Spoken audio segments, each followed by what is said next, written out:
The VIP protection officers who were caught on camera assaulting SANDF members have now been served with notices of suspension. The officers include at least 4 warrant officers from the Presidential Protection Services.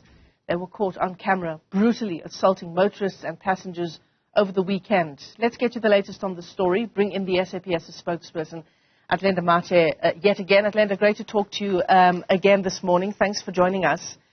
Plenty of questions circulating about, how police will handle this issue. And there's a lot of eyes on the SAPS to see how things progress over the coming days and weeks. Okay. A very good morning and thank you for the opportunity. As the SAPS, we have moved with speed to address this unacceptable behavior and conduct by our members. As management, we are maintaining our stance that we do not condone such behavior, regardless of the circumstances. We were not expecting such behavior, especially from members that are entrusted with the safety and security of our principals in the presidency. It is a privilege, Michelle, to protect the president and deputy president. And we follow a very stringent process to identify members that should be protecting them. So for them to conduct themselves in such a manner, it's really disappointing. So in line with our SAPS's disciplinary regulations, 4 of our members that are seen in that video have been served with notices of the employer's intention to suspend them. In line with procedure, they have been given an opportunity to provide representation on why they should not be suspended under the circumstances. So their representation will be considered and the outcome will be communicated to them. So we are hearing a lot of outcry on why they are not being suspended immediately. You will recall that as the SAPS, we are following procedure, we are following the labor practices that we are governed by. Mm-hmm. Yeah, there's outcry over why they're not outright suspended immediately. Mm-hmm. There's also outcry, Athlenda, over why they've not been arrested, because had it been any other civilian in South Africa caught on camera dishing out a vicious assault of this nature, they would be in police custody this morning. Okay, so I can confirm to you, Michelle, that last night, a case was registered at the Sandton police station, 3 counts of assault with intent to do grievous bodily harm. We are also investigating a case of pointing of a firearm and malicious damage to property. That matter, according to procedure, it has been transferred and escalated to IPID, and they are responsible, obviously, for the investigation, and then it is against their mandate to take the necessary action, which may also lead to arrest of these SAPS members. But on our side, like I've indicated, we have instituted internal departmental processes that are currently unfolding, and we are at a stage where we have served these members with the notice of suspensions.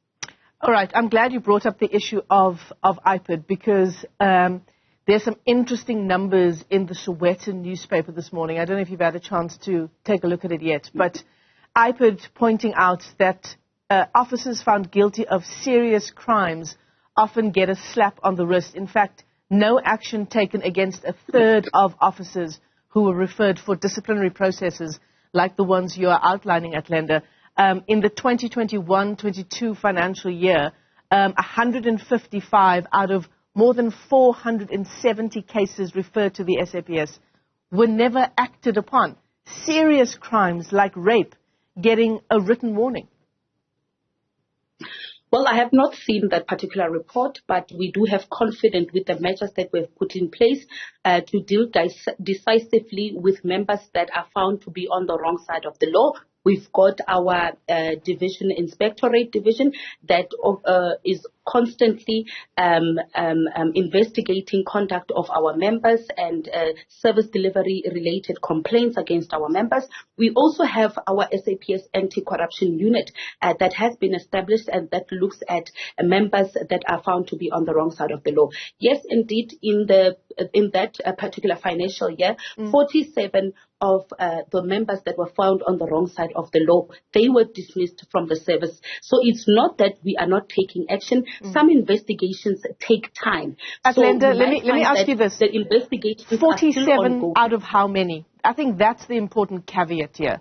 For that financial year, you say 47 were sanctioned within the confines of the law. So 47 out of how many?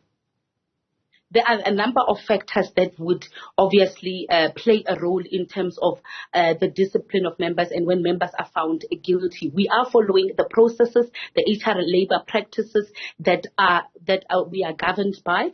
So it's not that we are not taking action. Some cases take longer than expected. So in that financial year, 47 were dismissed, but not to say we are not taking action. Investigations are ongoing, and there are a number of factors that would obviously play a role in investigations taking longer than expected. So let's say IPA does come back, and given the extent of the video footage evidence that we have of this assault, right? It's not just these 3 people who have reported an assault by members of the police's VIP protection unit.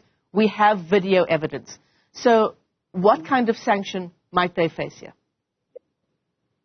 Well, I cannot preempt the sanction that will be imposed on these particular members, but I am telling you on what we have done so far. We have moved with speed as the SAPS as soon as we have learnt of this video. This video came to our attention. We have instituted internal departmental processes that are currently unfolding, and we are at the first step now that we have issued them with the notice to suspend them. So we are at the stage where we are waiting representation from these particular members on why they ought not to be suspended. So we will take it from there. Once a sanction has been imposed, we will update the nation on the measures that have been taken. But we do at this stage pledge our full cooperation with the IPID investigation. We are working closely with IPID on this matter. Suffice to say that this is a story that is being closely watched by the country this morning, Athlenda, and it's certainly a case of actions here will speak louder than the statements that you've just made to us here on the AM report. As a parting shot, you know, given what's unfolded here, given the discussions that have taken place about the police's internal disciplinary processes, where there seem to be failings in these processes, is this something that the SAPS is now looking at and saying, you know, we need to actually have a serious review of how we handle matters like this? No, absolutely. As management, we are not taking what transpired on Sunday lightly. Like I've indicated, we are moving with speed. We are looking at obviously enhancing our internal processes to ensure that such conduct does not take place. It does not happen again under our watch as the management of the South African Police Service.